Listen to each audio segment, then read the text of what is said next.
sec.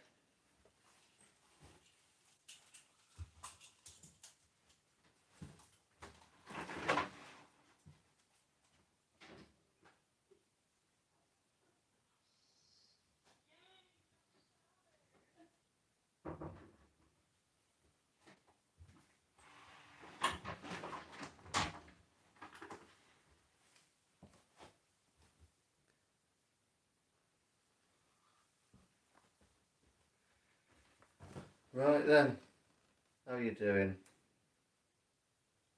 I might have to turn this round for the chat, might I? Let's do it this way. How's this gonna work? Boom, boom, boom. Oh dear. I'm gonna unplug it for now. I don't think I'll be able to access the chat very well. Let's have a look. Have a click chat. Oh, there we go. All messages are visible. There we go. If someone fancies putting a message on, I'll see if it comes up on the screen. I'm not sure whether it will. Oh, that's too much. I sit back and just do this.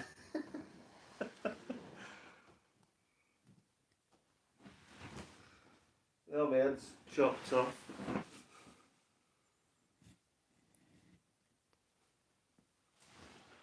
It's definitely going to fall over at some point, I think, this little thing.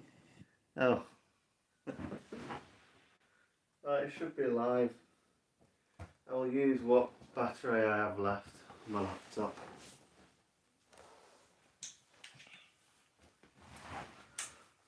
Forgot my battery, didn't I? Yeah, what's it called? My charger.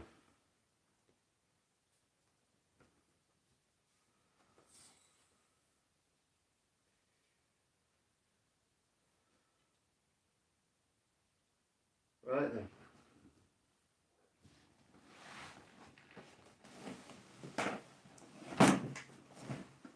Let's get cracking.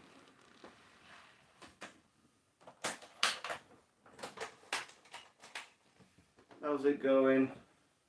Oh, we're back. Oh, there's a few of you now.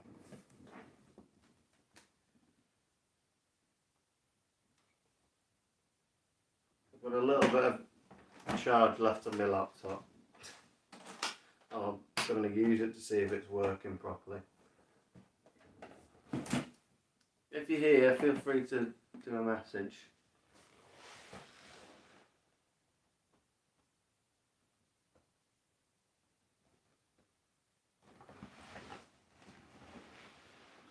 Let's have a look.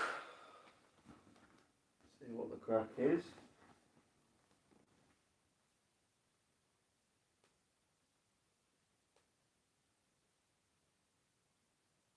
It says it's live.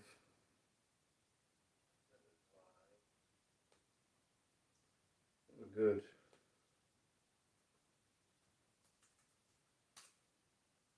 So I'll put that there. Oh, it comes up on the screen. I can just about see that. There we go. Cool, it's working. Sorted.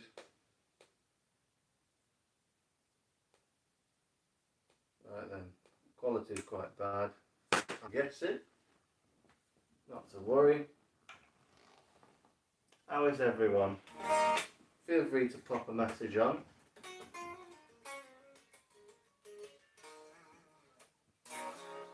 I've not played this guitar in a while.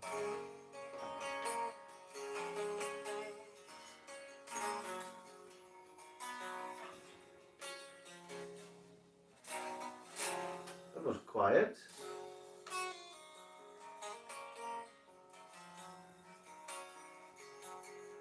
It's not working on Twitch or Facebook, by the way, so you'll have to just I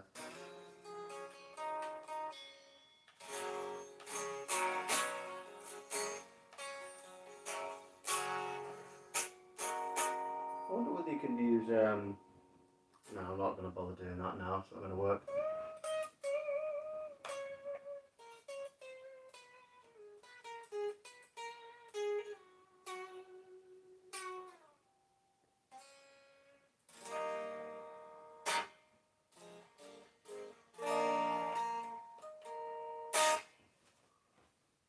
If you're out there, send me a message. 4 people watching. You're very quiet. Just having a...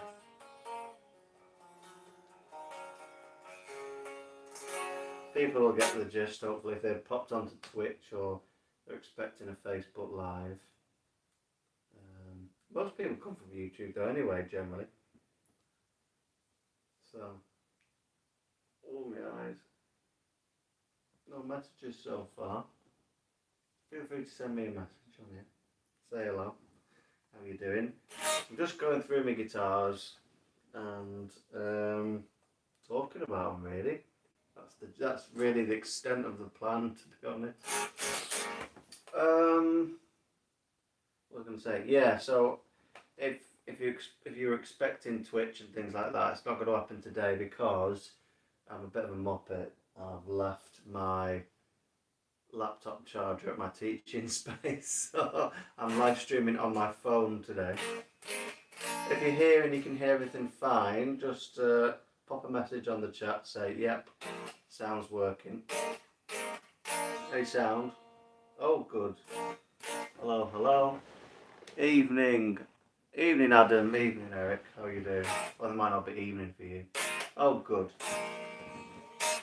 Great stuff. Yeah, so I forgot my laptop charger, so I'm just streaming on my phone, to be honest. So I might have to like get closer. I might actually have to just do this or something for now. Oh, good stuff, David. Why is it the chat? I wish the chat. Oh, there we go. Cool, live chat. Sound working fine. I've got 20 minutes as usual, says Eric. Oh, thanks by the way, Eric, for the rounding up the troops. Although some people weren't tipping anyway. But I've got myself a new tripod, which I'm not able to use. It's going to turn into what we could have had sort of stream. So I've got I say new, second-hand tripod. That's all good. So I'm starting off with I think this is my oldest guitar that I own. Don't think I have anything else. This is my one I've had the longest. You might see videos and pictures with me playing this one. I bought it when I was in university from the shop. I was in university at Preston. Well, I like being down here. I might just like to do this. You can see it, can't you? I'm just going to go down here. It's quite comfy as well. Just get a cushion. Yeah, I went to university in Preston, and I did have a Fender USA standard Strat, and sadly it got stolen because I out of my van I had at the time, amongst other bits of gear. So that's quite a sad loss. I don't know how long after, perhaps within a year or in a year, something like that, I went to the music shop and found what this used to be was it was called a Fender 60s reverse headstock special in Olympic white, and basically it was a Jimi Hendrix guitar, like the Woodstock Strat, without saying it's a Jimi Hendrix guitar. And I got it really cheap. I think it was either £175. I think that's what it was. And I used to have the reverse headstock neck, the maple neck. You might see it on the Brofest videos from whatever year that was, probably 2012, 13, 14. Maybe it's quite early, before we did Prelude, I think that. But I had it with, that was one of the early stages of that guitar. At that point, I'd already whacked a humbucker in. It's been through all sorts of different pickups. I don't even remember. I mean, in the early days, it was a DiMarzio Super Distortion. So you see like old Iron Maiden videos when they're using those pickups. Quite a classic late 70s pickup, really, for like hard rock and heavy metal. It's quite a nice pickup. And what we've got now in this guitar, I say pickups because I feel like pickups are one of the most important things. These little microphones under the strings. Um, I've got Tone Rider pickups, and they are possibly might be wrong on the name of this, but they're basically like 60s pickups. So you can get like 50 style pickups, 60 style pickups, and then you've got things like Texas specials and then like other modern high output stuff I don't know anything about. Um, they're the kind of quite common categories of pickups. So things like your 59 pickups, you would say, like the 60s, I think. So these are like something, I think they're called classic blues or something like that. But yeah, your Tone Rider pickups are quite, and they're the best sounding single coils I've ever heard. And they're really cheap for a set. So I'm well happy with these. I can't see myself changing. It kind of, I do find myself arriving at a stage with a guitar after messing around with bits and buying something and selling it because I don't like it, and then buying something else and selling that. And then I got to the stage, and I bought these new actually, didn't buy them second hand. Do a lot of second hand. Eric says guitars are complicated. They can be complicated when you want to make them complicated. But I get to that stage with the guitar after faffing where I'm like, oh, we've arrived. I don't know whether any of the guitarists get to that stage where you think, oh, here we go. I'm really happy with this guitar. I look at this and think, I can't think of anything I want to do. And that's coming from someone who's tinkered a lot. Alex in the band, he will tell you I'm a massive tinkerer when it comes to guitars. I do go through phases. So if I'm like, right, if studio's imminent in a certain amount of months, I am in tinkering stage. Like, how can the guitars can be the best ready for studio and all that sort of messing around. So I do go through phases when there's a bit of money floating around for the studio, and then I'm at a stage now where there's non-tinkering. I don't have any time for tinkering either. So anyway, by the way, if people have joined me, the reason why we're just on YouTube because I forgot my laptop charger. It's in my teaching space, not at home. So I haven't to live stream on my phone. So sorry about that. Jack will tell you that. Sorry about that. So yeah, Tone Rider, really nice pickups. Strongly recommend, and they're very cheap. Made in China with very high quality parts. So a nice combination of price and quality. There you go. I'm not. By the way, none of this stuff I'm not endorsed by any of these people. I just tried a load of stuff and then use what I like at the end of that experimentation with parts. So yeah, a common theme with all my guitars, speaking of electronic parts like guitar pickups, is they pretty much all feature a wiring harness which has got really high quality parts. I feel like it's not a particularly expensive upgrade, but it's a really worthwhile one if you don't want your electronics to go scratchy and work out. I don't think it makes a huge difference to the sound either. Electronically speaking, we're just like connecting stuff. So, I mean, I can't show you because the pickguard's all screwed down, but underneath here, there's these things called pots, potentiometers, that make the volume go up and down and stuff, and then other things that make it brighter sounding and darker sounding, all that stuff. This has got a blend in. Anyway, so all the wiring harness I use by a chap called James. James's Home of Tone. You can Google that. I use James's Home of Tone harnesses on, I think it's all my electric guitars. Reason being is that buying a wiring harness saves you so much time. You just have to pop the pickups in. It's really quick, and the way it's put, because you can solder all these pieces together, and I don't do an amazing job. I'm alright. I'm just popping the pickups onto where they need to be. It uses all the absolute best parts, and it's really not very expensive considering something like this wiring harness might be 50-60 quid.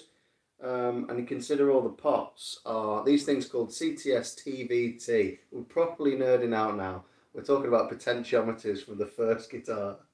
People are like, what are you on about? But these things that make the guitar go up and down. The TVT basically means true vintage taper, which I don't really. The taper's like what the volume feels like. I don't really notice that stuff.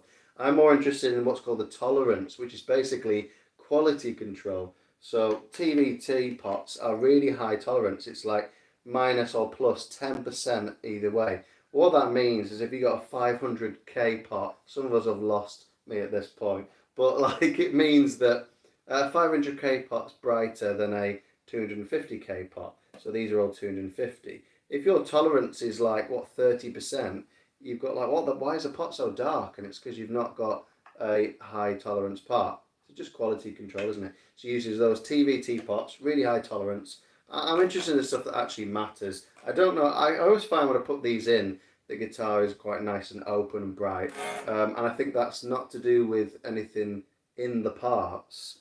I don't think like CTS have a particular sound. I really don't think that stuff matters very much. I'm interested in quality control, tolerance, and durability when I'm like, as electric guitarist, I'm interested in practical things like that. So that's why I use those. And James's Homertone saves me massive amount of time. The guy runs an excellent business, and the customer service is second to none. So I'm not endorsed by him at all. I just really recommend him. I use his wiring harnesses in, I think it's all of them. Oh, look now, yeah, all my electric guitars. So that's how impressed I am. So there you go. That's all electronics, I think. I also use this thing called a true tone jack. Again, there's nothing to do with tone at all. It basically grabs onto the lead better. I think it also on the website's like, oh, it's going to give you a better connection, but I really don't buy that. I'm more interested in not being crackly and it's staying in. Just practical stuff for me. I think gigging and in the studio, I don't want crackling and stuff like just poor quality parts. They just don't always do the job. And I've played my fair share of import electronics, and I just don't want to do it anymore. Most of my guitars feature these things called string saver saddles by Graphtec. And this is another practical thing, nothing to do with sound whatsoever. I actually think that the saddles that are on this, and this is quite an expensive bridge. I got it second hand off eBay because I wouldn't buy this new. I don't think it makes enough of a difference. But I think it's something ridiculous getting on for 200 quid for this bridge. It's a Callahan cold rolled steel bridge. And I actually think the saddles sound a bit better and a bit brighter, which is not always what you want. There's not a huge difference. I just noticed want to change them. But the reason I use these is because you just don't really break strings anymore. That's the whole idea. They're called string saver, and they do actually work. I've used them in enough guitars to realise that they really do actually work. I can be quite aggressive, and I just don't really break strings anymore. It gets to the point where they're worn out before I break them. It's very rare that I break strings, and like it doesn't matter whether you're playing live. That's a big one, but also in the studio, you just don't want to faff around like, oh, I've broken a string. We had that the first album. It just like, I think it was Matt, but it was my guitar he was playing, and he broke the E string twice, and we ran out of E strings because we were stupid. We didn't bring it. Well, I said I was a bit stupid and didn't bring enough strings. I was like, why are you breaking my string? And he was a very aggressive player, rugby player, and he was playing my SG guitar, which I don't have anymore. I sold it. But if I don't had these, I'm completely convinced that, But yeah, Callahan is king in terms of parts. Absolutely agree with that. I've got Callahan bridge on 2 guitars, but only because it was cheap. Because they're so expensive. But you see them on custom shops like the top tier guitar, really, if you're talking Gibson or Fender. And they have these custom shops with these master builders. So for like Fender style guitars Fender guitars, actual Fender, actual Gibson, for example, custom shop, one of the options is Callahan for the bridge. And I would actually go for that personally. I just don't think there's anything better. But yeah, it does come with different saddles, blah, blah, blah. I don't know what the frets are. I think they just came with the neck. The neck isn't the original neck. I think I said before that there was a reverse headstock originally. It was a Jimi Hendrix. So again, it's not really Jimi Hendrix, is it? Because it's right-handed. But you get the idea. I actually sold the neck for about I think it was either 90 or £100 I sold the neck for. I don't really care for like collecting guitars, so I don't really know whether the guitar would be worth more. I looked a fair while ago. I don't think the guitar was hugely valuable, perhaps more than 175 quid. Um, and yeah, just I got this thing called a Mighty Mite neck. A lot of people, even guitarists, I say, oh, I've got a Mighty Mite neck, and they're like, "What's that?" And it's basically licensed by Fender. The only way I can describe it is, you know, in the USA you've got Warmoth, I think that's how you pronounce it, Warmoth necks and bodies. You know, they're like really high quality, licensed by Fender parts.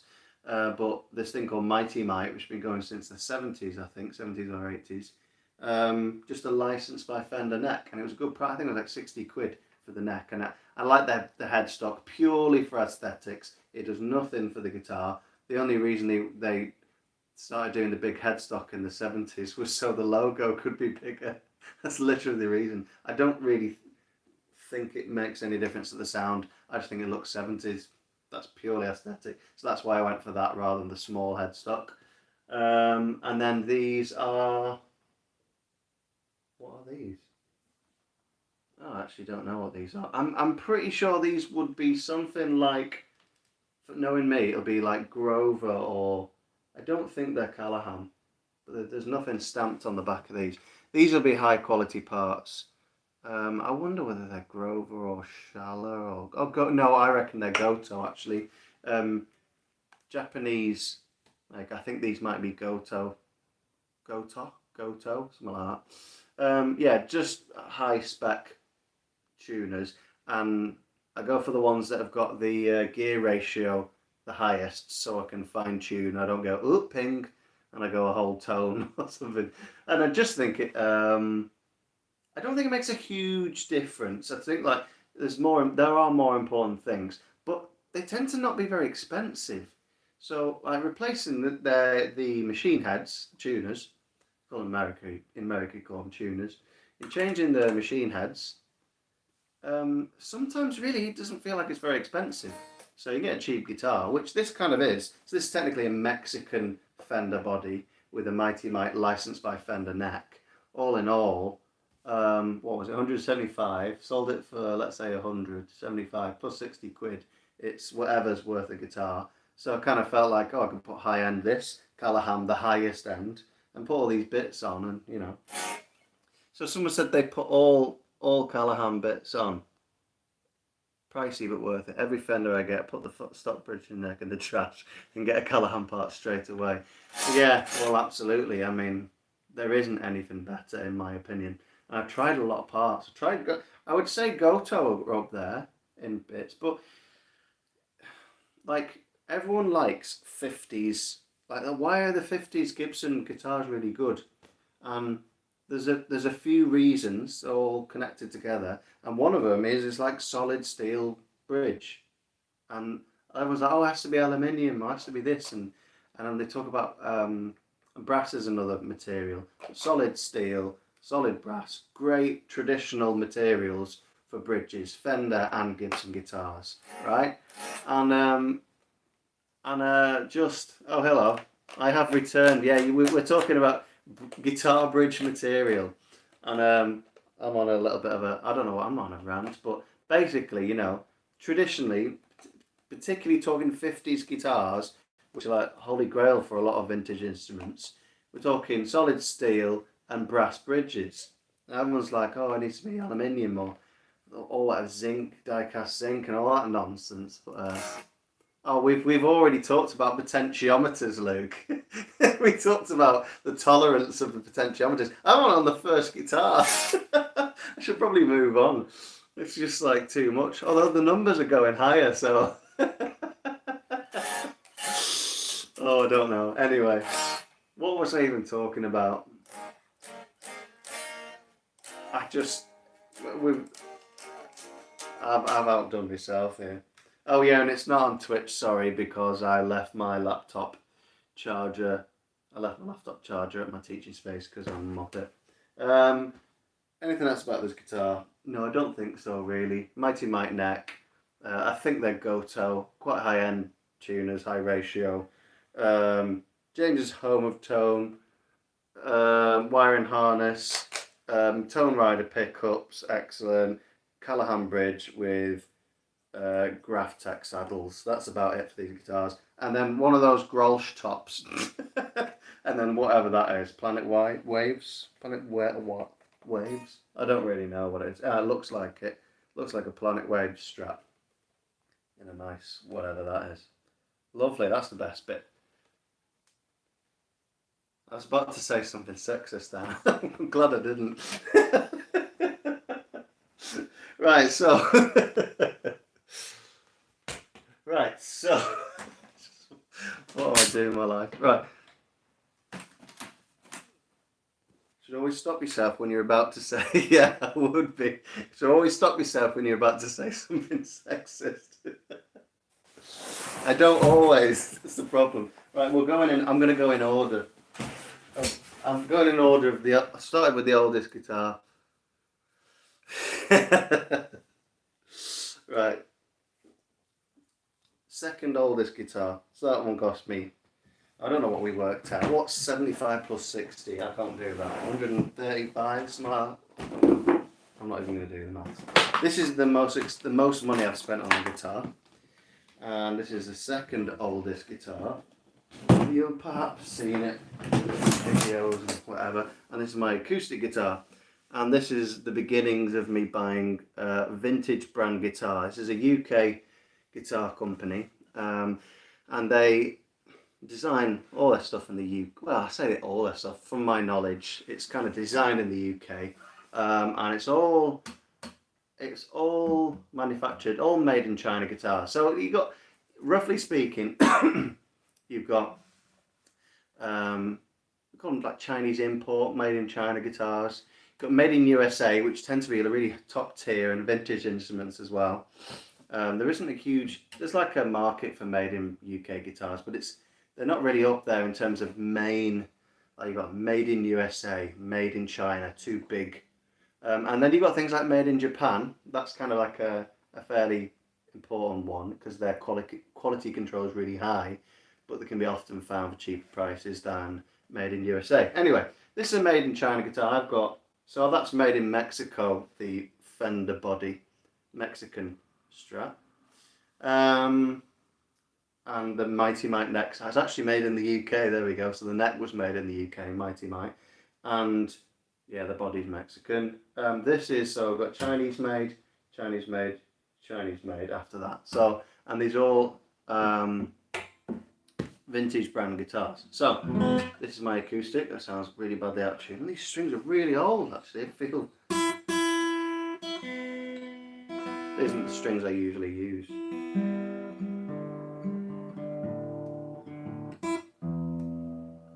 Ooh. Anyway, so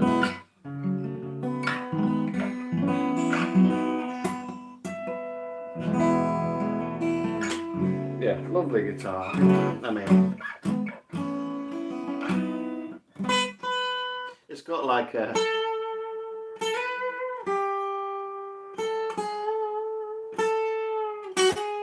it's quite nice for, it's like a lead instrument.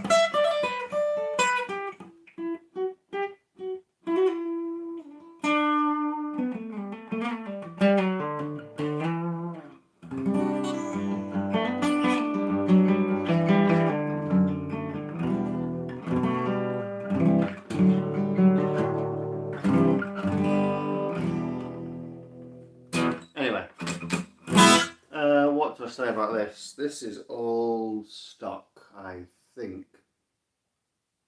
Yeah, even the nut. I think they're Graph-Tech, what they use on. Yeah, I don't think there's anything really much to say about this one. Solid instrument. Oh, so it's rosewood back and sides. That's the material, which is brighter than the more common mahogany. I think, is that what we use on most? A lot of guitars use mahogany, I think, don't they? Is that right? I think that's right.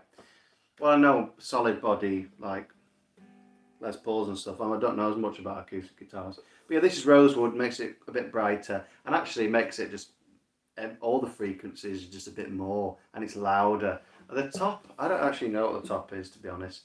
It might be cedar. It could just be telling a lie, making that up. But the top makes a difference. That's what vibrates. You can feel it vibrating. Makes a difference. Oh, I'm not going to even attempt the tone wood thing, to be honest. There's so many variables when it comes to guitars. Acoustic guitars feel like they make more difference than electric guitars, but I'm not about to talk about tone woods. It's just potentiometers was enough. I really don't know what else to say about this. I use my old this strap's the only thing I have left from when I bought that USA strap that got stolen. So this is all I have left was the official USA Fender guitar strap, and I use this because it's got like really nice like leather sort of. It's like non-slip, so when you're holding the acoustic, it doesn't kind of. If you've got a top heavy like this, these are Grover tuners, high quality parts, and it's the pickups are Fishman Rare Earth, which is quite an expensive pickup. So this guitar cost me £400. You said you didn't even own an acoustic guitar. I'm going to read what you said because I'm interested about this.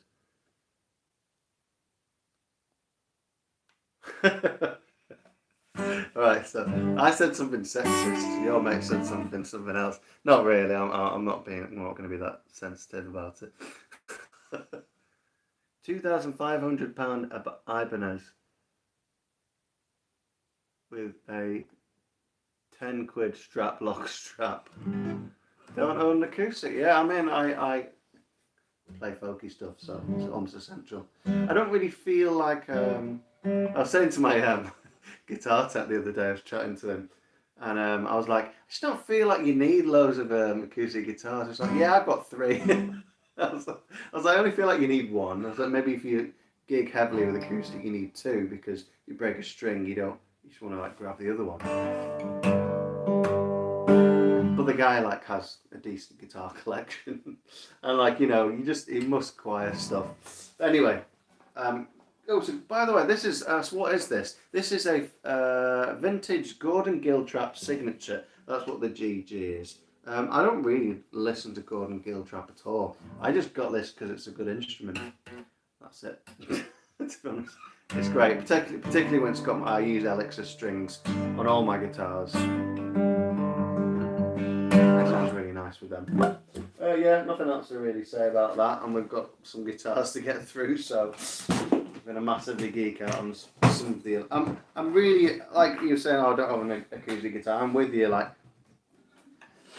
Especially the music we're talking about, it just makes more. Like electric guitars are just a bit more.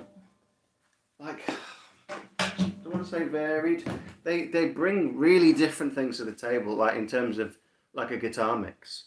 I find the 2 guitars that sit the nicest in the mix is a Strat with single coils and a Les Paul with humbuckers. In terms of sitting in a mix, those 2 guitars sit the best from my ears and from my experience. Other guitars don't do. You have to work harder, so it's not something I could do on a demo and make it sound good. But they do offer like different guitars, and also particularly talking about P90s, which brings me to the next guitar. This is I think this is. Wait a sec, am I saying it? Did I buy this next? I think I did. I think this is an order. Who cares if it's an order or not? I think this guitar cost me £200. Not in tune, but you know.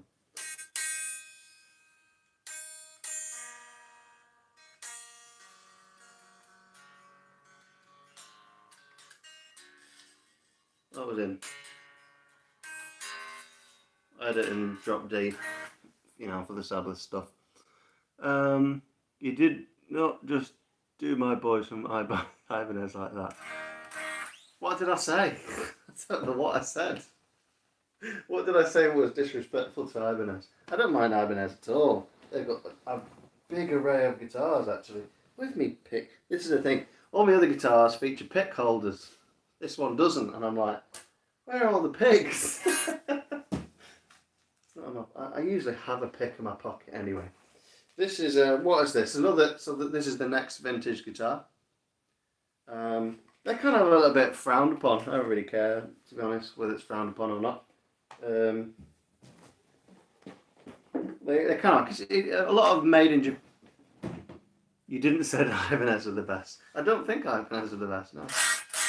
I mean, there's some great stuff. I wouldn't mind an Ibanez Rocket Roll, one of those like Carina Flying V's, but by Ibanez from the 80s.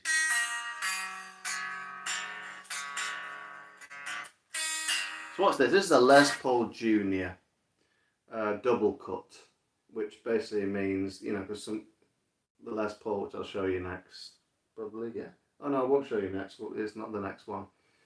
There you go. Luke's an Ibanez guy. You got the RG521. And there's just so many RGs, isn't there? Die-hard Ibanez fanboy. There you go. So small today on my phone, but anyway, this is a what is this? Les Paul Junior double cut. So both of them are cut. I mean, it's a bit more like a Gibson SG sort of shape, but not quite. A bit. It's flat tops. It's not arched tops. So like a Les Paul, it comes up here, and then these do make. I do think the shape of the guitar makes a difference. It's like that sounds like a Les Paul because it's a single cut arch top, and this is a whatever you call this flat one, double cut, and this is a bit more SG. Although SG's a bit arch top, aren't they? A little, or they're not as pronounced. So this is whatever this is. I use this for the Sabbath stuff. I always just think like this is the Sabbath style guitar, and it came with a humbucker, which usually I would say Wilkinson pickups are great. Some people use them, like they put Wilkinson pickups in guitars, like even quite nice guitars. Yeah, I actually used the original Wilkinson on Dry Bones particularly. So the songs Dry Bones and Reap the Harvest. There is, I mean, it's not it feels quite subtle when you listen to the whole album as a whole. Some of the things we thought in the studio that were like quite different. When it's mastered all together, you find that it's a bit subtle, but you can hear it in Dry Bones the most. There's a bit more of a fuzzy sound, and that was a bit more of this guitar pronounced. And we used a Laney supergroup, but not the Sabbath model. It was a model that's got more valves in it and less solid state speaking. I don't really want to go into guitar amps today. It's just almost too much. It's already too much. But anyway, this has got like some sort of Wilkinson wraparound. Is it? Oh no, I changed this. This is a Graph Tech wraparound replacement part. It wasn't bad, the original, but it didn't actually intonate properly, so I don't know whether the bridge was right. This is a made in China guitar, so there are things like that. And I always, with these made in China guitars, to get the price down, they don't finish it completely well. That said, there's so many complaints about made in USA Gibsons, and then for the fret ends not being right, and for the action to be like up here, and then odd fret. It's like, what? So it's not just the case of. I saw a side-by-side video of a vintage and a Gibson, and there was more attention to detail on the vintage guitar than the Gibson. And one was £3,000, which is the Gibson, not even custom shop, and one was 400 quid, not even 400. You know, it was like, you know, 3 something. And it's like, gosh, there's a price difference. And the vintage had more attention to detail. I was like, whoa, man, it's not right. You make a proper USA instrument and you pay that premium. Anyway, I don't want to hate on Gibson because I think they're wonderful instruments. And I do think they have an edge. And I do think they do things when they construct their guitars and they have really good quality wood. I do think wood makes a difference, but not a huge difference. And they just have like a sweeter sound. And when it's all put together, I feel like they make the pickups match the guitar. And when you get a good one, particularly in the 90s, in terms of affordable Gibsons, you could get like a belted instrument. But anyway, I'm not going to go down that road. So what am I saying about this? Yeah, I replaced. I used this on the Flying V. This is not an incorrectly used string butler. Enter the string butler years. which basically means, you know, on the strings are going to be straight here. Well, like on a Fender style guitar, so I'll get the other one. We're getting into it. So the strings go into the slot, and they don't have this thing called, what's it called? I don't know what it's called. I was about to like sound really clever then. I don't know what it's called. Like string bend or whatever. And well, I'm not running out of battery. I don't know. What does that mean? Oh, I might focus on my face. Don't know. On these guitars, there's like a splay on the strings, and it causes all sorts of tuning problems. It isn't the whole reason. Like you have to have a well cut nut. That's probably almost more important than one of these string butler things. But this isn't actually made for this guitar. This is made for a Flying V, which is why it's so wide.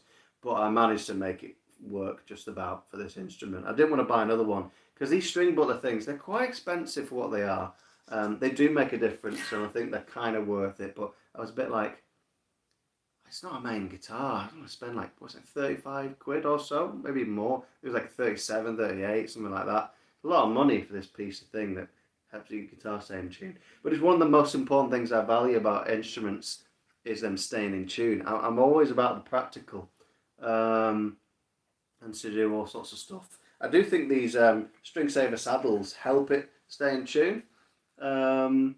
Just from remembering what it was like before and that sort of thing. You know, it's not particularly scientific, but yeah, a well-cut nut's very important. String butler in conjunction with that. I put graphite in all these string nuts. I mean, like violinists have been doing that for a while, haven't they?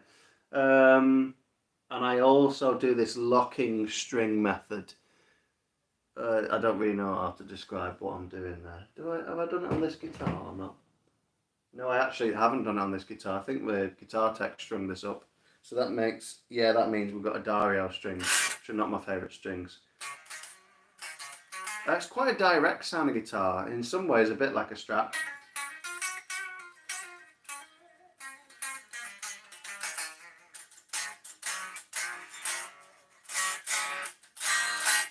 I think I'm using across the board like 10 gauge strings. I think maybe the Strat's got 11s on, which I'm not liking so much.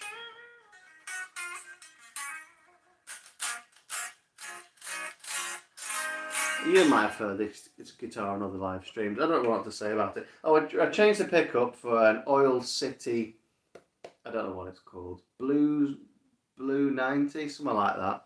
I don't know. I've had some good experiences with those vintage brand guitars. Usually require some sort of change in parts. Yeah, absolutely. A lot of pretty much every made in China guitar, you're gonna expect that. Why can't I get the chat? There we go. Yeah, I would totally agree. Um, I also find that with vintage guitars, if you've got a shop full of them, then you will find you just go in and find the best one. That said, that goes for any brand though. Like you can look at a wall of Fenders and be like, that's the really good one, or particularly a wall of Gibsons and be like, oh, that's not very good, and that's £2,000. It's a £2,000 guitar. It isn't very good.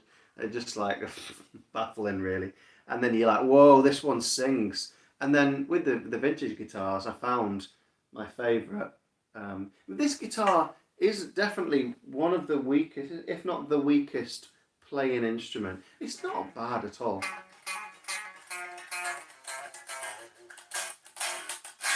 It's just a little bit like, it just doesn't quite sing as much. I don't know, it's hard to, unless you're playing it really.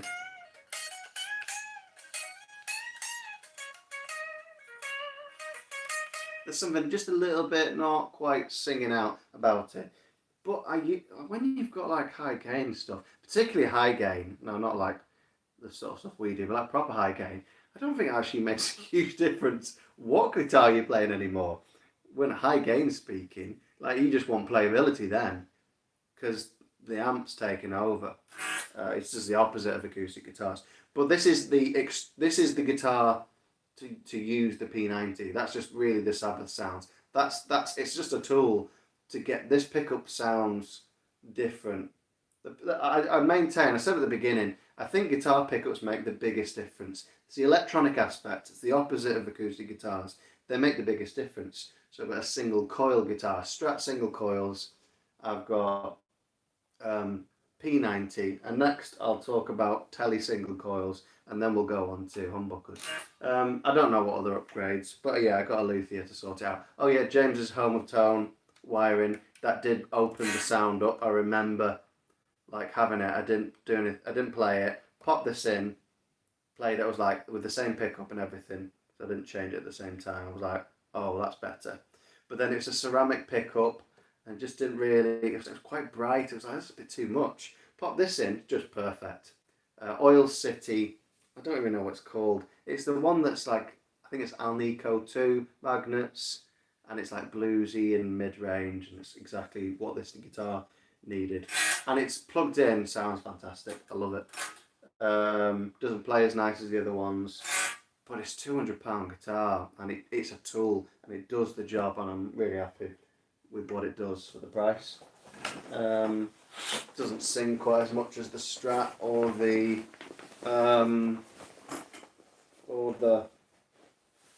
my latest guitar, which just absolutely sings.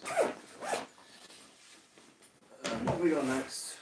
I'll go Telecaster next. Yeah, I can't use anything but Alexa strings either.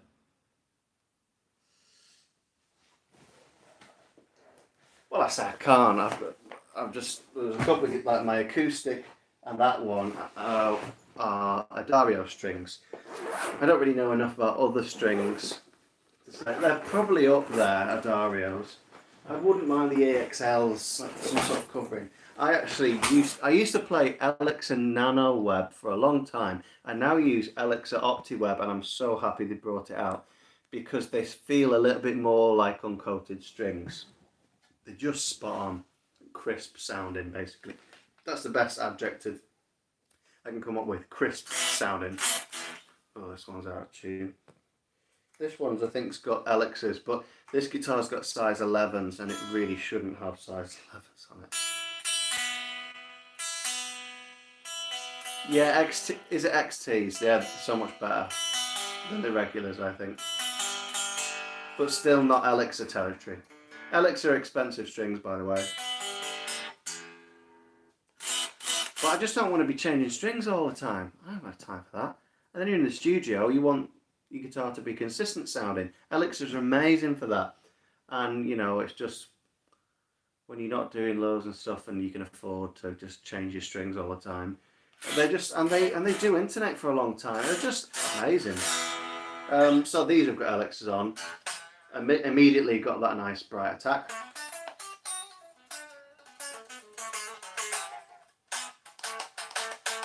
Quite chunky sounding, but it's a bit choked, this guitar, because the strings are far too big.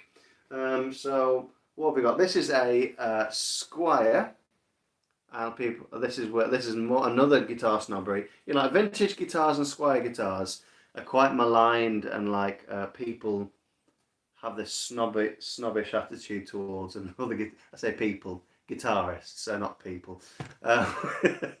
These. This is a lovely Telecaster, actually. This is top end Squire. They don't do anything better than this, and it's the classic vibe range. I've read something on the internet, which I have no idea whether it's true. Makes sense.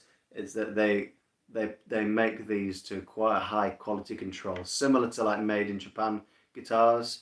And the idea with these top end Squires is they're hoping that they will become valuable in the future, much like made in Japan guitars are now, collectible and stuff.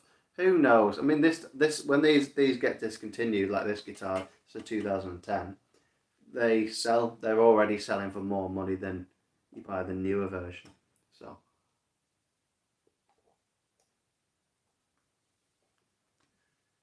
do you like a 7/4 fingerboard radius? I've no idea about any of the radiuses on any of my guitars. I'll be honest. I just have to play them.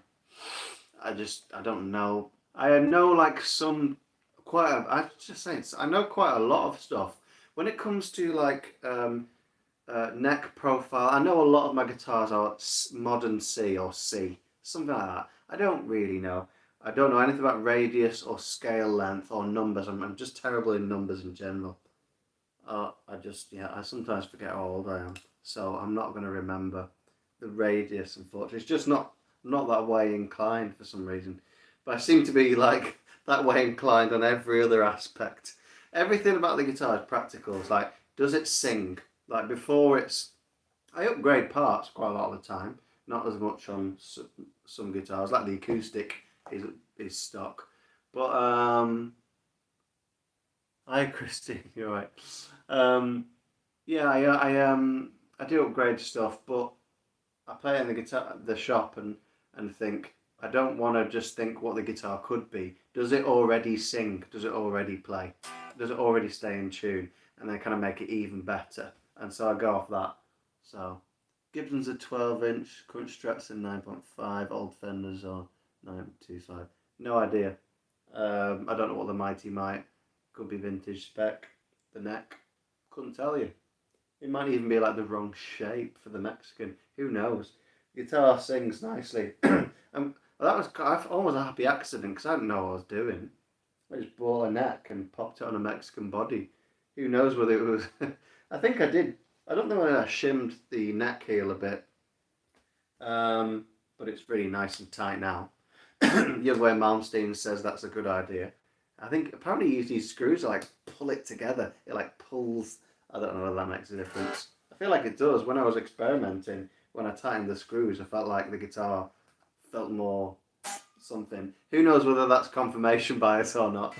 I don't really care anymore. The guitar's fine. I've stopped tinkering with it. It's like I'd said before that after tinkering for a long time, and this Strat has been tinkered the most. Like I arrived at that combination last year, at least a year ago, maybe, and that feels like we've arrived. That's it. So how can it be more?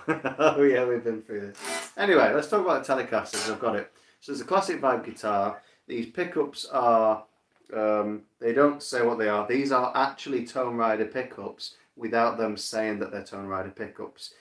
We know because they're made in the same factory and they've got all the same markings, and you can measure like the magnets, and they are Tone Rider pickups basically. And I love Tone Rider pickups, and they're Alnico 3 bluesy ones, like hot blues or something, I don't know. They're a bit different than a usual Telecaster pickups, which like makes me feel like, oh, I wouldn't mind like a regular, there's like a scooped Alnico 5 regular Telecaster, good for sort of, you just use standard Telecaster sound. This Tele sounds a bit more mid-range and a bit more meaty, and it sounds like that way anyway.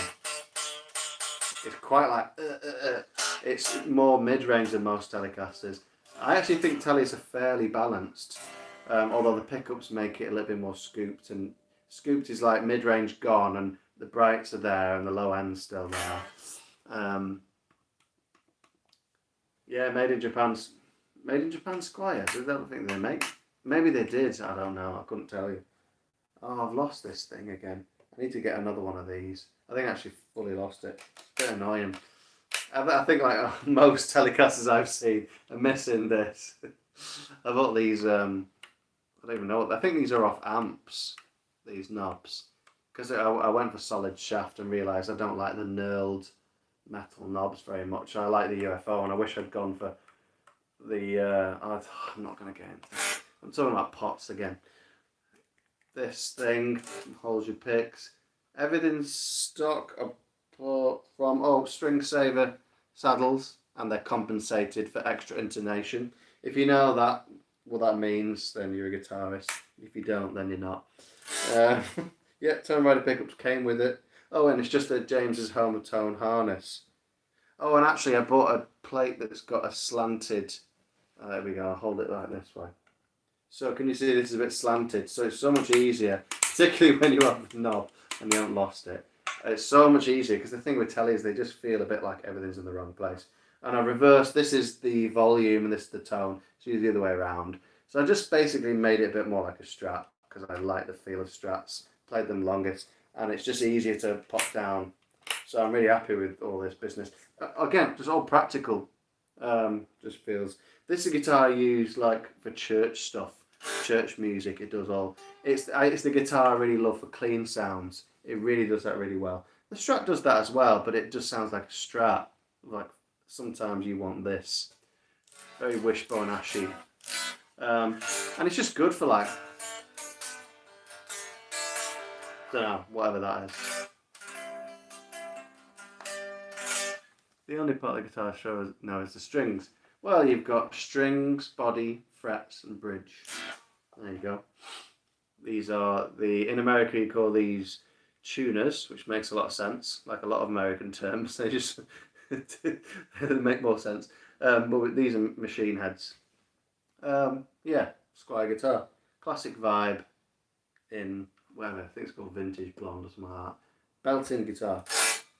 But I really need to go down a gauge like I have on my other guitars because I went a bit silly with string gauges. All my guitars in E flat tuning, which is like half a step down. There we go. I'm not going to put it away yet. I'll just leave myself to do that later. And then I've done that one.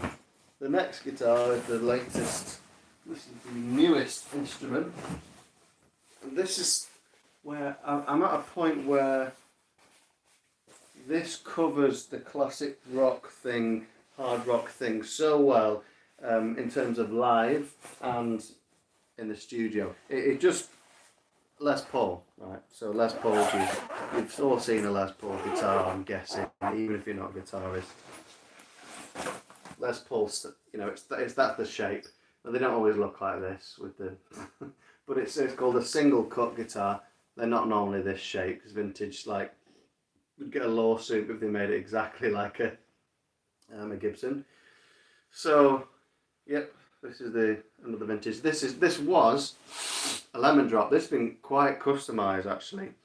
Now with this guitar, there's been like I've had my main guitar has been kind of like the SG at one point. It was even like the Strat with humbuckers in at one point before the SG. And then it was something else. It even went in like a very cheap Les Paul, which wasn't up to much, and ended up selling. Oh, Andy's got that now, actually. But I've always wanted like the humbuckery sound, and I just sort of stupidly went across like trying to be a bit different. And really what I needed was a Les Paul.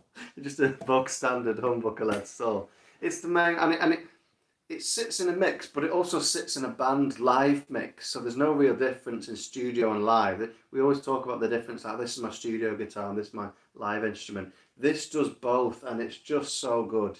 And it just sings. That's why you see me in the live streams. I don't think that would really come across at all. But like when you strum something, it rings for longer. The note attack. And the way the note blooms, or whatever that term is, it's like broom. It's really like an acoustic guitar. I can still hear it ringing. It's like still going.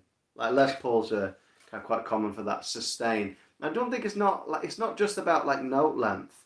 It's about like it feels like it grips onto the note. It's like note bloom and note attack. It's just the way it feels. Because there was an experiment about someone saying Strats actually have longer note sustain. They keep going longer, but the note goes broo like this in length, and Les Pauls go boo, and they hang on to the tone, so they feel richer. So the sustain might not be longer, technically, scientifically, but just these guitars feel like, and then you're doing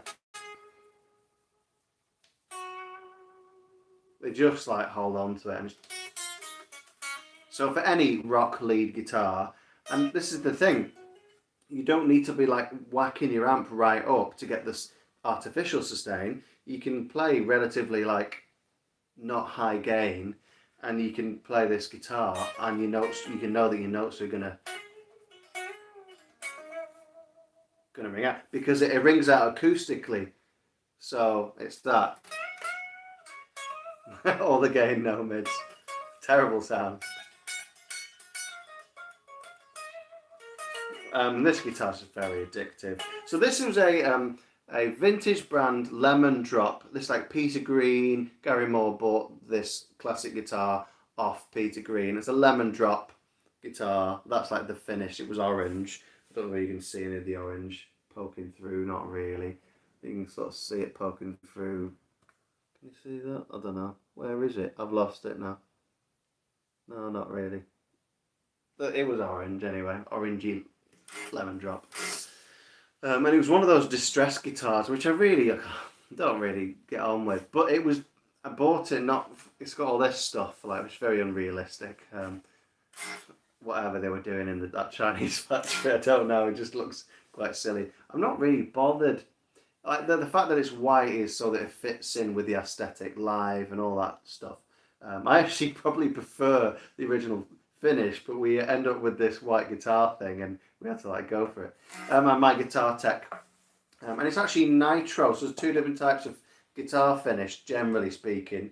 There's polyurethane finish, which is very shiny, the lights shine off it and stuff. And then this is nitro finish, a lot of vintage instruments like this. And I like that it's just not very shiny. It's not as shiny. I just prefer it. I just don't, I think that the glossy thing's a bit cheap. That said, it's not a deal breaker. Oh, and the satin. So that's another thing I like about that guitar. That it's probably the bottom of the bunch. It's a satin finish, so it's not as shiny. I do like guitars that like look like a piece of wood, or they're not shiny and the paint's either satin finish or nitro finish. But it just costs a lot more money to do nitro. You know, all sorts of coats. You have to wait ages, and that's why it costs more money, particularly with Gibson, because it just takes longer to produce. And you know, you get your guitars out of factory if you whack a bit of nitro on. Anyway, so this guitar, what has not been changed about the guitar? I don't think there's much original on this guitar, apart from the fact, obviously, that it's the wood and the frets. I think everything else. It's James's Homertone wiring harness. It's got two bare knuckle pickups, and this has got all the expensive bits on. So this bridge was on. This bridge has been on about 3 different guitars. Previous was the Flying V, which I sold to Keith. And then previous to that, it was the SG. And then before that, it was on a cheap Les Paul. Oh, it's been on at least 4 guitars. And this is Callahan tailpiece, Callahan bridge with string saver saddles. Bit of a theme going there. Yeah, bare knuckle pickup. So the bridge and the pickups together, that's a whole lot of money there. Probably more than the guitar. Talking new, I buy things secondhand. And then there's a few nice touches like these metal knobs and the metal switch tip and these metal rings. It's all made of metal. Just chrome finish. I took the cover off this neck pickup. So this is a bare knuckle riff raff in the neck. Sounds lovely. And this is one of my favourite pickups of all time, if not my favourite, particularly humbucker. This is the bare knuckle Black Dog. It's like a throaty mid-range, like, oh yes, yes, yes, yes. It's so good. It's just like, it's just that sound. It just does the Thin Lizzy thing and the Kansas thing. Those particularly Thin Lizzy Kansas Les Paul sounds with a, it's just like, yes, it's just like full on rock. I absolutely love it. It's just a fantastic pickup, and it just sings in this guitar. It's just so nice. Grover tuners, 18:1 ratio, highest ratio. String butler, so there's no string pings. This stays in tune so well. You probably heard me in previous streams say how well this guitar stays in tune. It's been in the soft case, and there we go, it's perfectly in tune. And that's not just this stuff, it does help, but it was already a good instrument. I played it in the shop and I was like, oh my goodness. It was like 300 quid, I think. The spec of the guitar is it's mahogany with a mahogany cap and then a mahogany veneer on top of that. Mahogany with a maple cap and a maple veneer on top of the maple cap. And it's a fairly thick maple cap. And yeah, that's all the Les Pauls I like are the ones with the thick maple caps. It gives them even more brightness. It just means more articulate.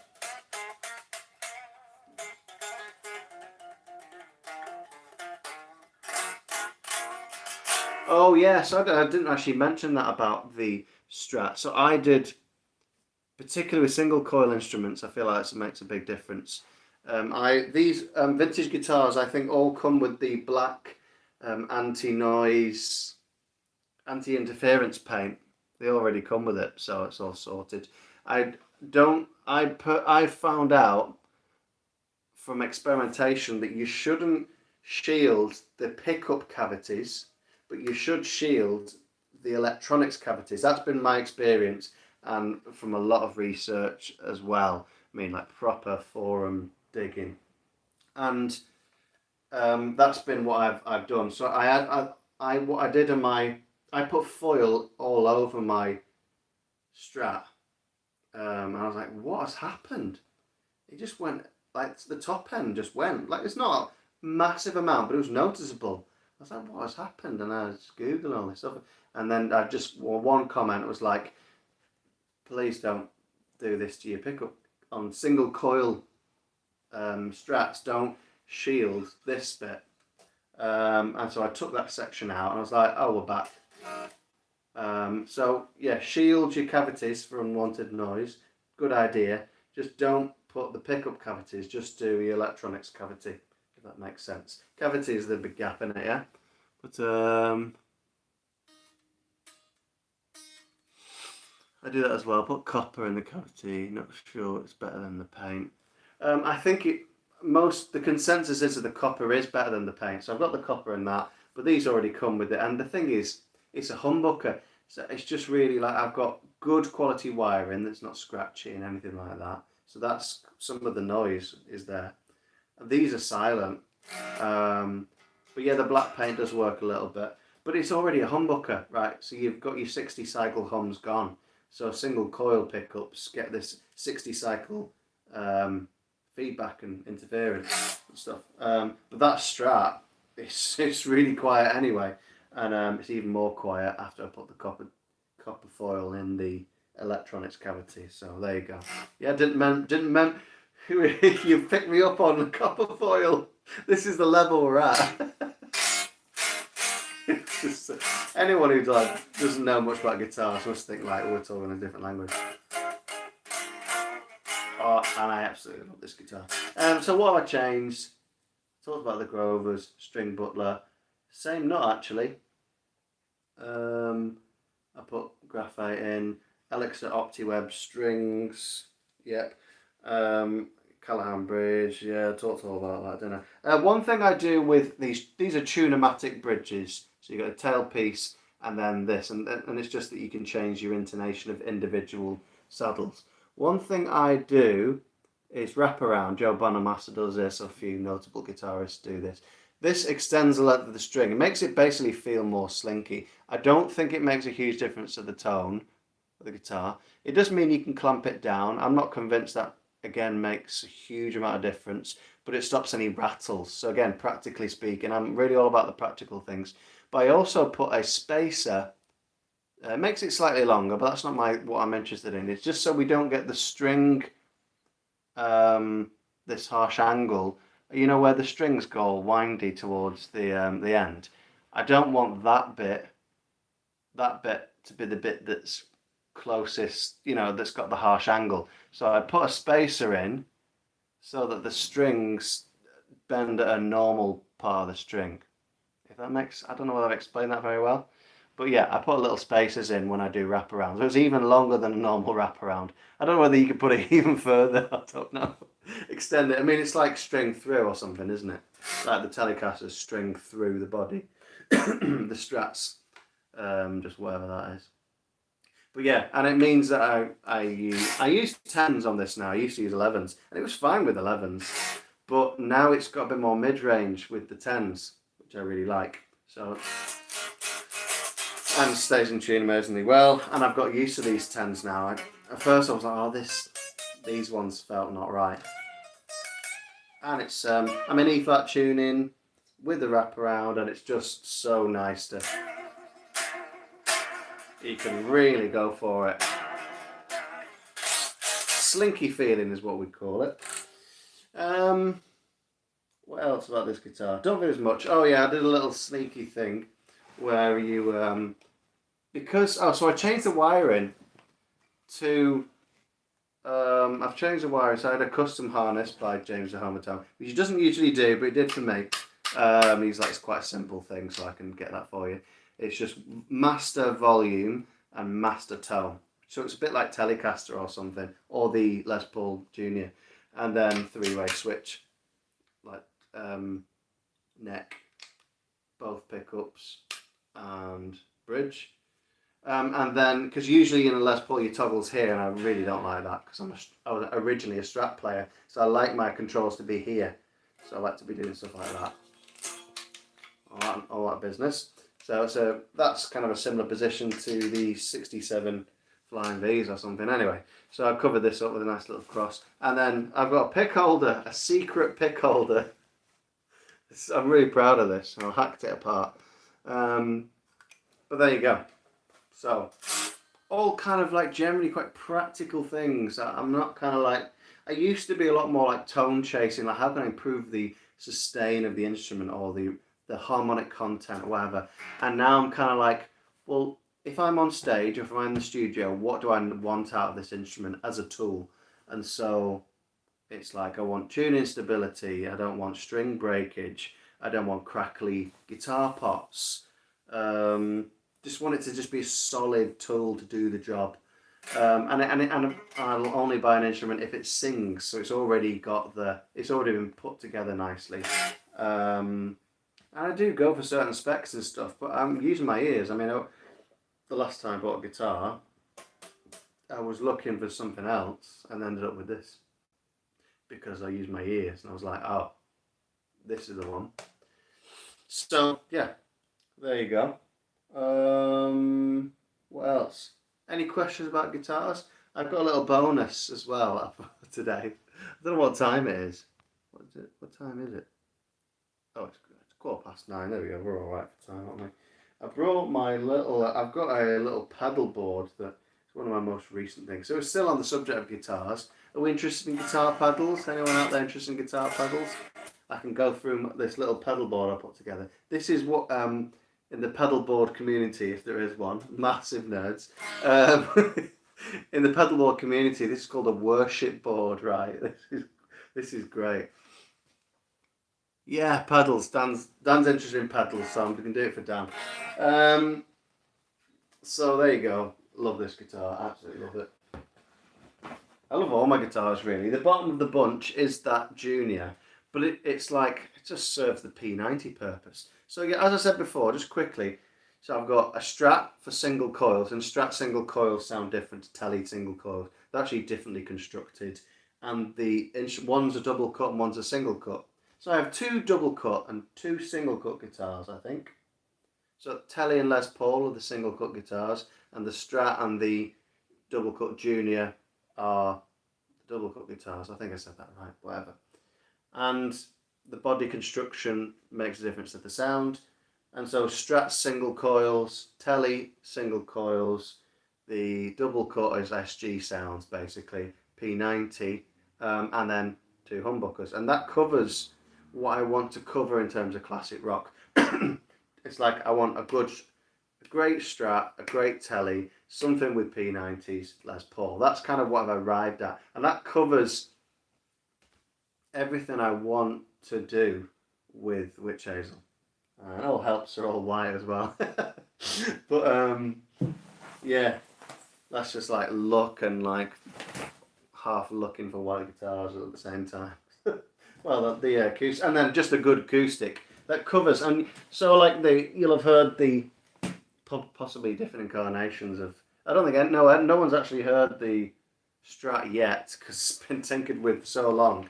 It's been tinkered with before the band, and then it's even after the last album has been tinkered with. That's like how much this Strat has been messed around with. But I actually feel like we finally arrived, and it's back to the configuration that I bought it in, which is 3 single coils.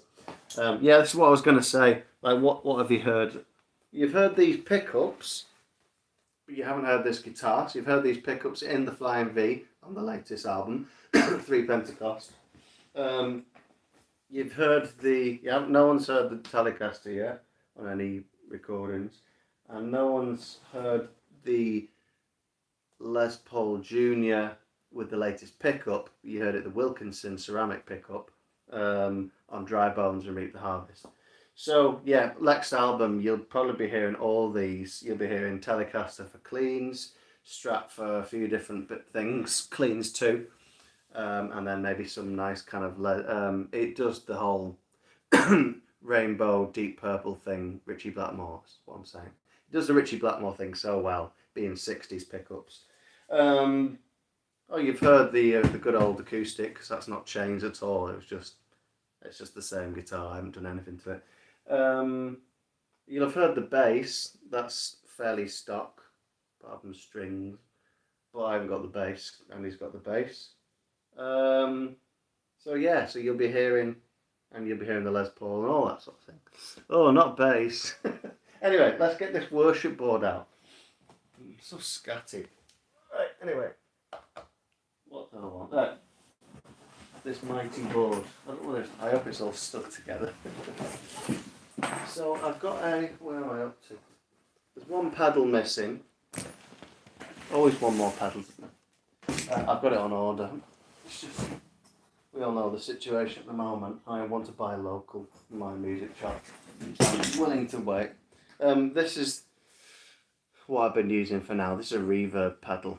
It's a Donner thing. Now, by the way, if you know Donner pedals, sometimes maligned, sometimes loved. My experience with Donner pedals has been very positive. This pedal isn't very good at all, to be honest. I just don't think it's very good. I mean, at least with my Friedman. I mean, like, if it doesn't sound good in the Friedman, it's just very artificial reverb sound. So, yeah, I mean, I bought it for £10, and I'm still disappointed because Donner should be better than that. Because they make great pedals. They're basically Moore copies of copies. Oh gosh, is this the right way around? This is my pedal tray. You're the only guitar nerd who doesn't like pedals. I mean, I wish I didn't like pedals. Right, here we go. So, this is the worship board. I'm going to take the wires out of the way. Let's get this out. I've got the little space ready for the reverb pedals. The Fender Marine Layer reverb is going to be going in. So this is just for like church. Yeah, think ambient music. I'm saying you think like some of you don't go to church, like in terms of like a modern church. So, but what have we got here? So this is just a bit of a random pedal, which just makes everything sound better. I use this pretty much only in the studio, but I put it on here and realised all the cleans sounded a bit nicer. I mean, there's a long description of what this pedal does. Is this upside down? Oh yeah, that pedal is meant to be upside down. There's a long description. This is there's an Echoplex tape delay machine, like Jimmy Page used and all that sort of thing, and the preamp section, which boosts it. The preamp section, it did something to the guitar sound which made it like more three-dimensional and harmonic content and whatever. Well, you know what preamps just boost stuff, and sometimes when they boost the signal, add gain, they do something else. It's the Echo preamps, it's the EP boost, and it's by Chase Tone. It really wasn't that expensive for a very boutique and exclusive and just like vintage parts and end stuff. It's the Echoplex Secret Preamp, and it's upside down. This is the one guitar pedal that makes the guitar sound fatter to my ears without making it sound muddy as well. So if you mess with guitar pedals enough, you're like, oh, I've got a fat sound, but then you put it in the mix and it's like, it's muddy. It's like fatter but muddy. It's like there's a bit more bass, low end or low mids, and it's just a bit like, oh, it's made it softer and it's compressed it, and this just sort of like widens it. I used it on the solo for Spirit and Fire, and it just did that, along with a very cheap pedal, which I got out, and I don't know where it is. Who knows? It's essentially this one, actually. I've got two of them. This one's a clone. Cheap Chinese clone. So I've got a volume pedal, standard, what's it called? Whatever that is. I think I use that on the loop. So I've got my chorus, volume, and I think my volume's in the loop, I don't know. And delay pedal, that's a TC Electronics Alter Ego. So it does all sorts of things. I'm using the Deluxe Memory Man preset. Tuner. This is a Timmy clone. It's called the, what's it called? Well, it's K-Line Pure, what's it called? Pure Sky. And it's actually a Timmy clone, that Paul Cochrane Timmy. It's quite a notorious pedal. It's just a really nice overdrive. I use it in conjunction with the clone. So I basically gain stack this with the clone, and it sounds really nice. And I use a fairly clean tone, a bit broken up on the Friedman, and everything together sounds wonderful. Really, this is a C1, like off the Roland Jazz Chorus. I use the tremolo section for this board, and again, like I might use that pedal in the studio. It's the original chorus pedal, CE1. The Boss CE1 is what I'm saying. The Roland and Boss are the same, aren't they? So the Roland Jazz Chorus has this built-in chorus tremolo, and then they made it into a pedal called the CE1. This is Retrosonic making pretty much the only CE1 clone out there. It's now discontinued, actually. Quite an expensive pedal. Oh yeah, and I use the what is it, EHS? Whatever they're called.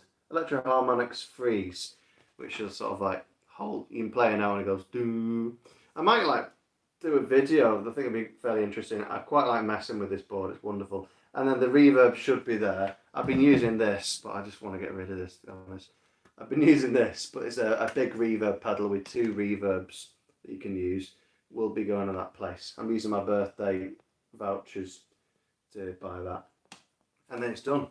Ready for all the ambient, churchy, very contemporary with the Telecaster, cleanish sounds. And then I use the gain stacking for 2 gain stages, and it sounds really nice together. Actually, it's like really good. And for that style, yeah, I don't know, because for the Witch Hazel, it's just like overdrive, use your volume, that's it. Single channel amps, what I'm about. For that, it's like, well, sometimes I want a cleaner sound, and then I want something a bit more broken up. It's a bit like a 3-channel amp having switches, but I just use pedals. Same sort of thing, innit? Gain stacking. I never thought I'd be into gain stacking, but apparently that's what I do. I use 2 cheap Chinese clones and they sound fantastic. They really do sound so good, and they're both like 20 quid or less pedals. There's about 35 quid's worth of gain stacking, and they sound fabulous because of the pedals that they're copying. Oh, not that price. They're boutique or something. Like a Klon is the most infamous of that. But anyway, there you go. We've properly geeked out there. I hope you enjoyed massively geeking out. Thanks last week for all the coffees thing. You can't do it today, unfortunately, because I'm just on my phone. But feel free to buy that's not coffee, is it? It's a goblet of mead. Because you managed to buy a... Where is that gone? This room's a disaster. I'm so good at making rooms be completely messy. But I bought this off Facebook Marketplace. I don't know what that does. But yeah, use the money to buy a new tripod because it knackered up. How does the other guitar in the band rig differ from yours? Was that Faye? Oh, that's not what I wanted to hear. How does the other guitar in the band, the guitarists in the band, rig different for yours live? So Alex's rig is, he uses a Epiphone, like the top end Epiphone. He uses the, let me think, quite a nice Epiphone. Epiphone Les Paul Custom in Alpine White. I can't remember what it is. It's like a Custom 2 or something. But it's like top end Epiphone. Well, what it was. I don't know what there is now. It's always changing stuff, aren't they? It's probably, like, again, about a 2010 instrument. Similar to my Telecaster in age. He uses Tone Rider pickups because that's what I put in for him. I think he might have a riff raff in the neck even. Got that second hand. Pop that in. It's all mahogany guitar. It's not got a maple cap, so it's darker. I don't think it's as good as my Les Paul. I don't know what Alex thinks, but that's just my opinion. But it's not bad by any stretch of the imagination. So he uses that in the band because I tell him to, and he doesn't mind Les Pauls. They're a bit heavy though, aren't they? I think if he had his way, he would use a Strat, but it's just undeniably good. The two humbucker, like the Thin Lizzy thing, it's just so you just can't miss that opportunity. I get the whole Strat thing. Like I think the Strat's easier in lightness and like in contour. The Strat's just the most comfortable thing to play, really, for me. It's just like, yeah, this feels so ergonomic.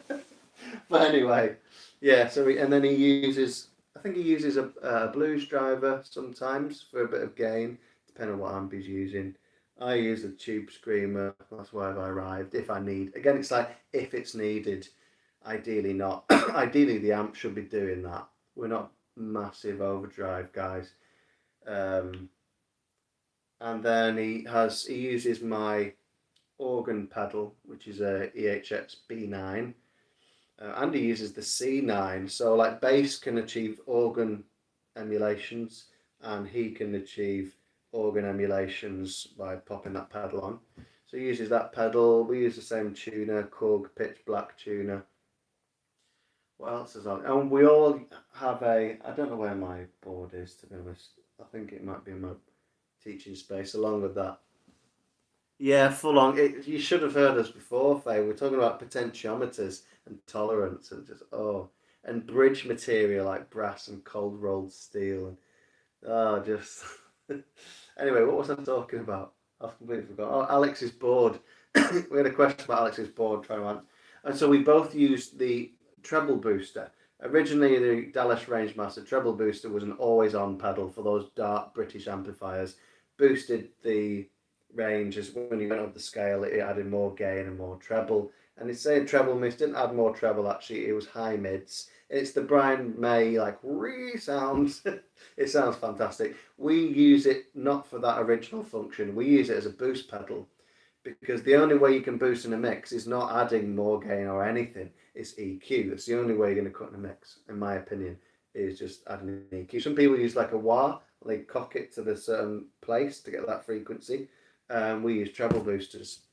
I use an analog man called a Beano Boost. Alex uses a Fuzz Dog, and it's my pedal. He's got a couple of my pedals on his board. It's a Fuzz Dog, just range master treble, just classic treble booster circuit.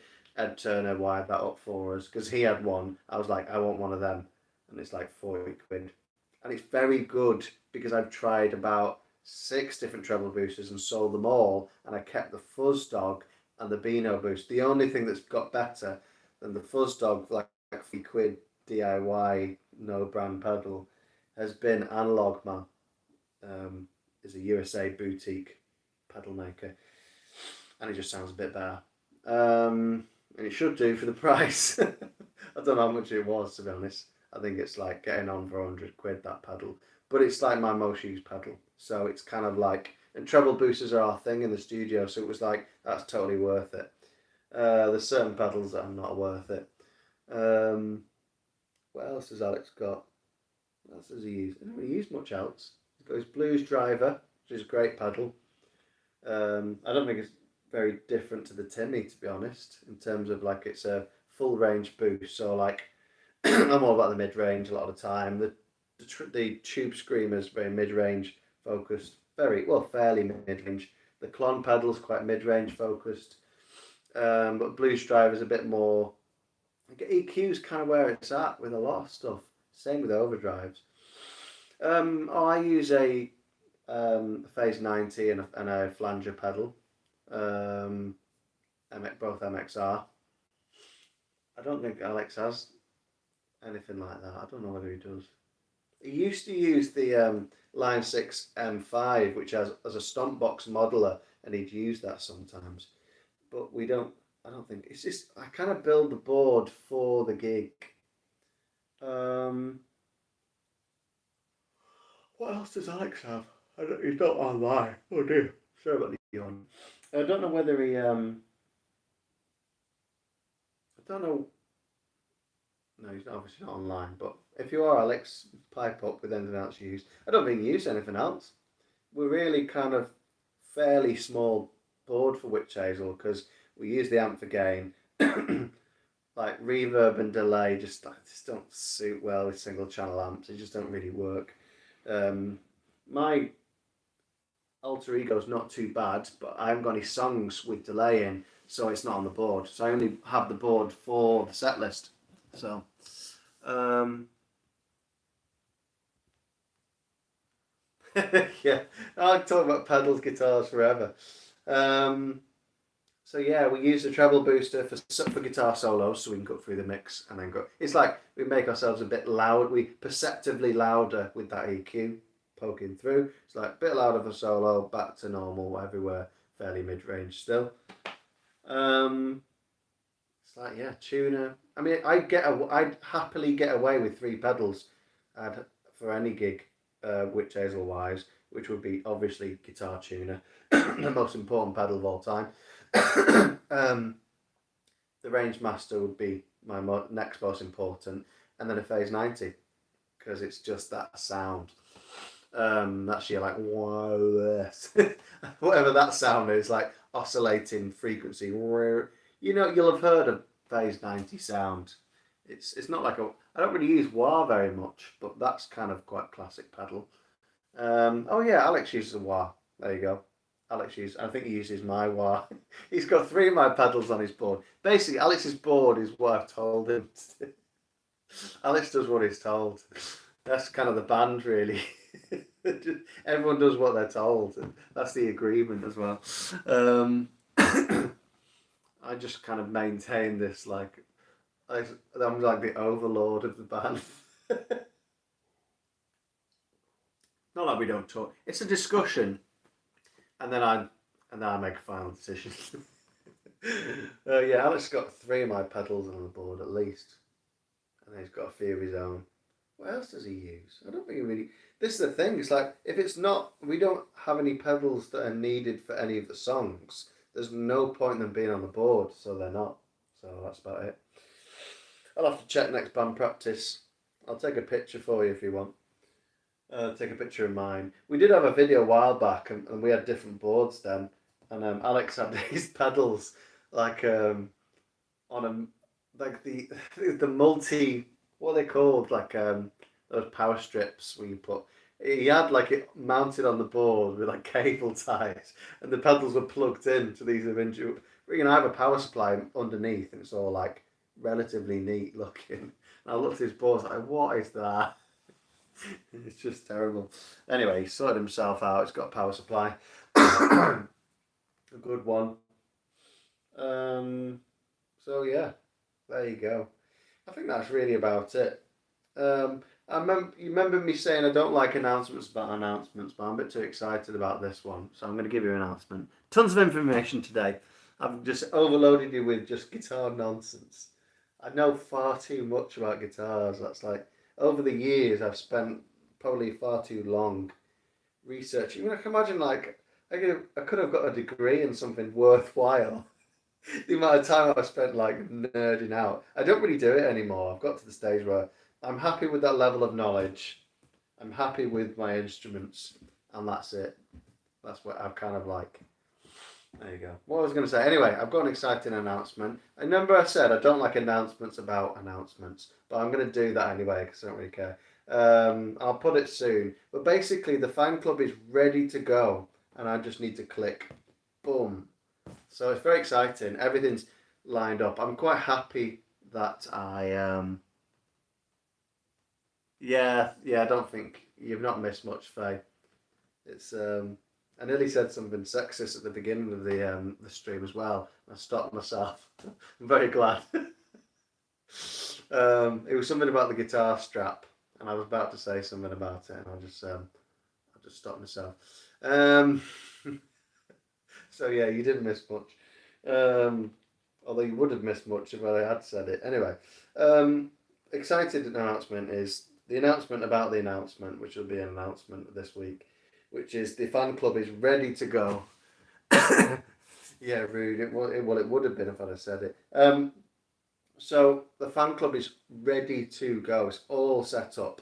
So the fan club is the official Witch Hazel fan club. Is something where you it's like a bit like Patreon, monthly subscription, £5 a month, and there's like 5 different benefits you get. One's like an exclusive Discord chat room, which is set up, ready to invite people to. So that's ready to go. The one of the big ones is access to what I've called the Witch Hazel Vault. That's all the old demos. So you've got like before we go into the studio, we record the album before we record the album. So you've got a full Prelude demos, 10 tracks, and then you've got full 2 Sojourn demos, 10 tracks, and then full 3 Pentecost, which are the best demos so far. They're really quite good demos actually for demos. They're quite nice. It's like you're getting a full album. Like, oh, this is Witch Hazel, like Wishbone Ash, First Light. It's like getting that. So it's quite significant. It's like 3 albums worth. Prelude are pretty scratchy and a bit embarrassing in stages, but I'm willing to show you that if you want to be part of the fan club. And then on your birthday, you'll get emailed like an exclusive happy birthday in style of Witch Hazel. It's a bit of fun, really. But you'll get an email every single birthday with that track, a link to that track. You get to hear me sing happy birthday to you, Witch Hazel style, with all the drums and twin leads and stuff. It's good. You'll like it. Join the fan club. And then there is, what else is there? In the future, there's going to be like, I've already got the t-shirt design in. I just need to get that sorted. Get a bit of money together to get them printed and see what the uptake is and all that sort of thing. What are the other benefits? I'm sure there's more. Discord, Vault, Witch Hazel Vault, the Happy Birthday song. I'm sure there's 2 more. I should have written this down, really. I haven't got any battery left on my laptop. I don't know what the other 2 are. You'll find out.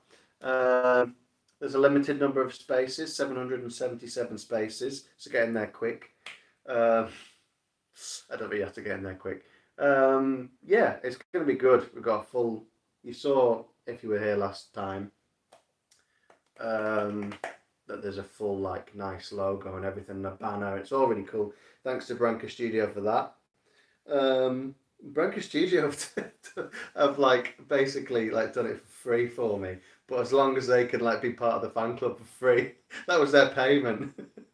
So that was worthwhile, and it's really good as well. The logo. It's like a coat of arms. It's amazing. You're going to want to be part of this fan club. I'm trying to play this up now. So yeah, I'm really excited about it. It's a step in the right direction. It's just the idea of do you want to support the project? Become a fan club member. So yeah, very much Patreon style, but I use a different platform that doesn't take fees. Patreon take quite significant, not huge, but it's a significant fees. And so yeah, there you go.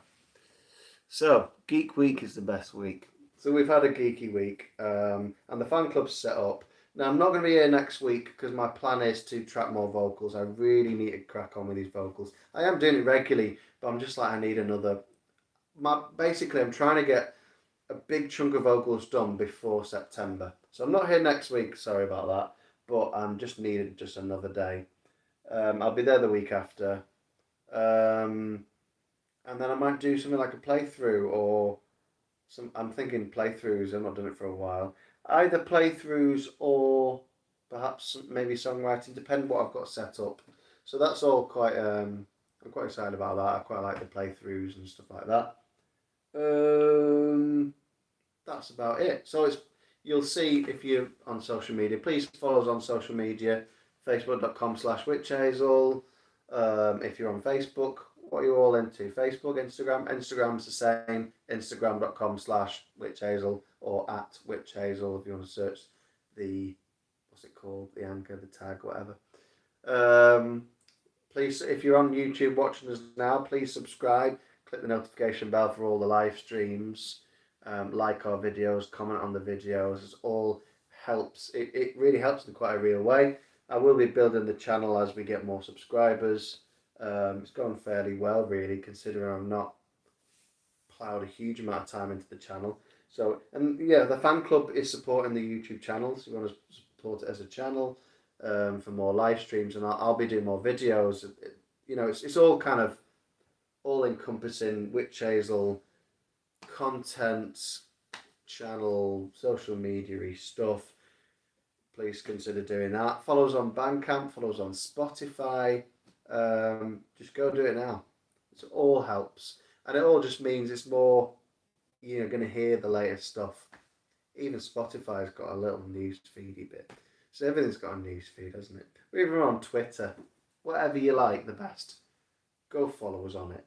It's all good. So it's all exciting. Things are moving forward week by week. And the fan club is a step in the right direction. It's an opportunity for you to support the project. So I'm quite excited about it. I'm quite pleased with what's been set up. And it'll be changing in the future. So there'll be exclusive merchandise. There'll be exclusive releases. I can't remember what those two things. I've got just a little bit of battery. So I'm going to tell you now before it runs out of battery. Hopefully I am already. By the way, this is the reason I'm on my phone. Is because my laptop ran out of battery. Let's have a look. Fan club membership. No, not that one. Where is it? Oh, I lost it. Oh, fan club notes. There it is. So, here I go again on my phone. Oh, you're singing Whitesnake. Why? I want to open this. It's about to run out of battery. It's very good for battery, this laptop, but obviously if you charge it, I'd have got away with it if it was on full. I'd have done the whole live stream. It's really good. Here we go. Exclusive fan club chat room on Discord. Access to the Witch Hazel Vault with all the old demos. Get sent an exclusive Witch Hazel style happy birthday. Oh yeah, the other ones I thought were kind of felt like they'd be personal touches, and they're both optional. One is a personalised video thank you. So I'll send you a video saying thank you for joining the fan club if that's your thing. Luke will be like, no, I'm alright. It's optional. And then a social I can't speak, social media shout out or whatever they call it. That's also optional. So I'll, when you join the fan club, I'll be raving about the fact. Thanks for Luke for joining the fan club. If you're going to, Luke, you don't have to. Yeah, hopefully that wasn't too hard to sell. I'm just trying to promote the fan club and push the project forwards. It's all optional. Obviously it's it's £5 a month, so if you can afford that, it's like the price of a pint or a coffee, depending on where you are in the world.